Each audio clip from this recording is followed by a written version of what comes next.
Before we get started with today's video, I just want to say thank you to everyone who has supported me over the past almost 2 years that I've been doing YouTube. I decided to go through a rebrand. I'll leave a timestamp up here if you guys, kind of want to skip ahead to the deck profile. The channel is going to be evolving. There's going to be different types of content aside from just Yu-Gi-Oh content. And I know before I said I wanted to get into other trading card games, but I also wanted to just get into other topics as well. Things that are close to my heart, such as anime, movies, MCU stuff. Look forward to that. Please stick around. I love you all. Thank you again. And let's get on with the video. Hello everybody, Prisco here, coming back at you guys with another deck profile. So today I decided to go ahead and give you my take on the branded Tri-Brigade deck, and I've seen it's been making a lot of waves. It recently won a regional. Actually, I think it won another event as well, if I'm not mistaken. Don't quote me on that. Anyways, I decided to show you guys my version that I have been playing with, testing, and there's a little bit of spice, a couple changes I've made here and there between some of my card choices. And I really think that this deck is a lot of fun to play. It's very budget friendly, and on top of that, it's very competitive. Side note, if you hear any grunts or noises in the background while I'm recording, my daughter is asleep, so that's why I'm kind of not being as loud as I normally am in my other videos. We're gonna go ahead and hop right into the deck profile. All right, as you can see, I have the deck here in front of me. We're gonna waste no time. Let's go ahead and get right into it. So to start off, we are playing 3 copies of the Rescue Cat here. This card's actually just full combo if you can get it to resolve.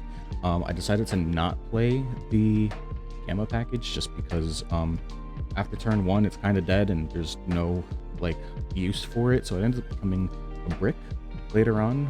If you end up having it in hand, you kind of just don't need it. You don't like top decking it either, so I decided to just play the cats, no Gamma. We are also playing the standard Tri-Brigade ratio, so we're playing the 3 Fractal, the 3 Nerval, the 3 Kit, the 2 Karis, and then the new addition which came out of the structure deck, the 1 Mercurier. And it has the effect that says, when your opponent activates a monster effect, while you control a fusion monster that mentions Fallen of Albaz as material, quick effect, you can send this card from your hand to face the field to the graveyard and negate the effect. If this card is banished, you can add from your deck to your hand 1 Fallen of Albaz or 1 monster that mentions it, except Tri-Brigade Mercurier, and you can only use each effect Tri-Brigade Mercurier once per turn. Speaking of your Fallen of Albaz engine, we are playing the 1 Albion and the 1 Fallen of Albaz. These cards are kind of needed. Seeing this isn't as bad because you can always use its effect to send a trap to graveyard and then loop this into the deck so you can draw cards, so it's not that bad. Seeing this, you kind of feels bad, so you just kind of hope you also open this with combo so that you can put it back with your Fairjeet. If you don't know what the Albion does, I will read this. This card's name becomes Fallen of Albaz while on the field or in the graveyard. If this card is in your hand or graveyard, you can send 1 Fallen of Albaz or 1 branded spell or trap from your hand or deck to the graveyard and apply the following effects based on where you sent it from. From your hand, you can special summon this card. From your deck, you can place this card at the bottom of the deck. Then, if you place this card from your hand, draw 1 card. So this essentially just allows you to send a branded spell or trap or your Fallen of Albaz to the graveyard, but there's a specific card that we're playing that we want to be sending, which kind of just allows us to add this back to hand, and I'll show you guys that in a moment. But first, we're going to get into the hand traps. So I am playing the 3 Ash, the 3 Veiler, 3 Ghost Spell, 3 Nibiru, and the 3 Infinite Impermanence. The reason why I decided to go with these is because these are the ones that are going to be used the most. Nibiru still being a very impactful hand trap, Ash being as generic as it is, hits a lot of rogue matchups, and Ghost Spell specifically for those mirror matches, as well as all the other branded matchups that you're going to be going against in today's meta. This card's just really strong. For the rest of the cards, we are playing 3 Triple Tactics Talent. I decided to play this instead of Crossout Designator, 1, because I don't own Crossouts, but 2, because there's also going to be a lot of hand traps in the format, so having access to Triple Tactics Talent is a pretty strong card. You being able to just use this to either rip cards out of your opponent's hands, steal one of their monsters if you're going second and they've already established something, or even going ahead and just drawing 2 cards so that you can, continue with your turn after they've used their hand trap on you. It's a very strong card. Alternatively, like I said, you can play the Crossout Designator. I know a lot of people are. I'm just choosing not to. We are also playing 3 Branded Fusion. I know a lot of people are playing 1 or 2. I really like 3 because opening it is not that bad, especially if you open it with combo. Then you can just put it back and then send it off of Verte later.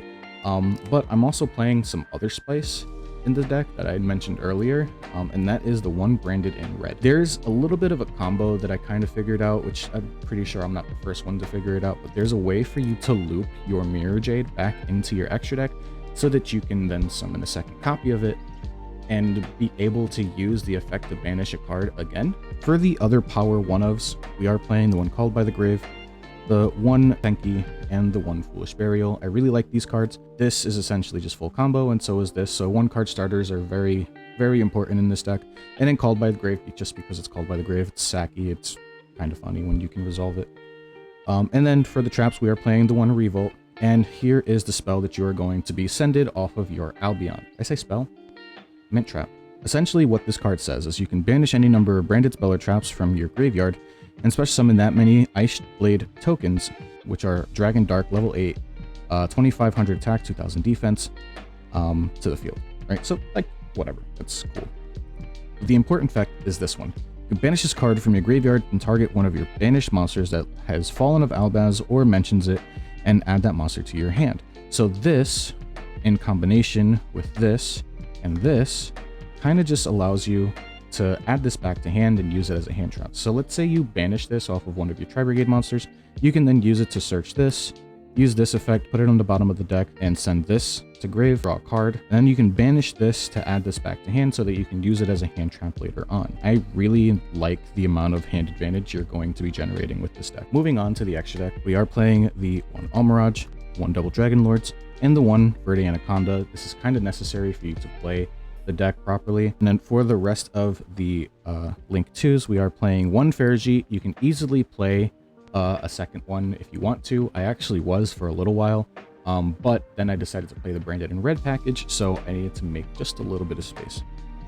We are still playing the one Bear Bloom to search our Revolt, one Rugal, which is pretty good against background matchups when you combine it with your Shurik, which I'm playing 2 of. For the rest of the links, we are playing the one Appaloosa and the one Axis Code Talker, so we can go for game. Now, here's where some of the spice comes in. We're still playing the one Albion and the one Brigand. Where my spice comes in is I'm playing one Lubellion, and instead of just playing one Mirror Jade, I am playing 2. I can kind of show you what I mean when I say you're able to loop your Mirror Jade back into the extra deck to summon a second copy. So essentially, this is what you're going to be needing. Let's say you've already got your established Mirror Jade on the field, and you've used its effect to banish something on the field, non-targeting banish. Instead of sending your Brigand, you can send Albion. Now, during the end phase, the Albion is going to be able to allow you to set a branded spell or trap, or add it to your hand. Now, I can set the branded in red, which is a quick play spell, to the field, and then draw for turn. During the end phase, or during the draw phase, I can now activate this. I can then use the branded in red effect to add the Fallen of Albaz back to hand, and use the Mirror Jade as well as the Fallen of Albaz, banish them to summon Lubellion. Now, Lubellion, when it's fusion summoned, you can discard a card to fusion summon a monster from your extra deck by using materials from your field, graveyard, or face-up banished cards.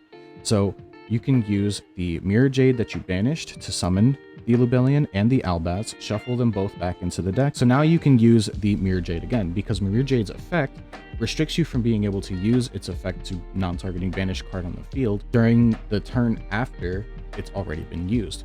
But because of the way it's worded, it says you can't use the effect of this card during the next turn. But if you summon another copy of it, you can use the effect for non-targeting banish again. So now, between this and your Shurigs, you are going to be getting 2 non-targeting banishes. And then you can use this one to send your Brigand, which will then just get you more follow-up. I hope you enjoyed today's video. If you haven't already, go ahead and let me know what your thoughts are down in the comment section down below. And like the video if you haven't already. I really appreciate all the support you guys have shown me throughout these couple of years that I've been doing this. And I want to do nothing more than to please you guys and grow the channel as much as I possibly can. The better the channel does, the more motivated I am to bring you guys better content. And as much as I love doing this, sometimes I get burned out, which is kind of why I took a little bit of a hiatus before. So please forgive me. Please like, comment, subscribe, all that goodness, and I'll see you guys in the next one. Peace.